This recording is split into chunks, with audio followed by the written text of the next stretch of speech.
Voy xotin! Labbay. Tok o'chib qoptimi? Voy, o'chib qoptimi? Hozir suv qaynatib beraman. Hozir o'zingni qaynataman. Oh.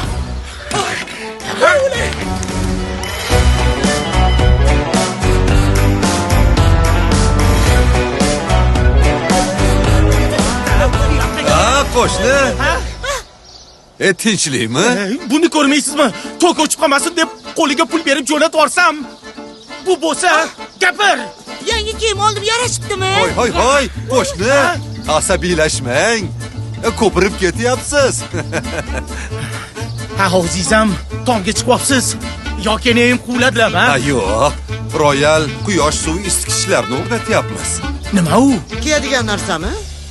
Bu innovatsion texnologiyalar yordamida quyosh nuridan energiya olib, suvni to'ksiz isitib beradigan Royal qurilmasidir. Isitgichning qozoni maxsus zanglamaydigan po'latdan yasalgan. Aynan shu bois bakning ichiga bakteriyalar yig'ilmaydi. Isitgich qozoni maxsus issiqlik saqlaydigan materiallar bilan qoplangan. Shu sababli u issiqlikni 72 soat davomida issiq holatda saqlab turish qobiliyatiga ega. Royal quyosh suv isitgichlari 95% gacha quyosh nurini o'ziga singdirib olganligi sabab elektr va issiq suv to'lovlaridan 70% gacha mablag' tejaysiz. Ya, buning bo'lmabdi.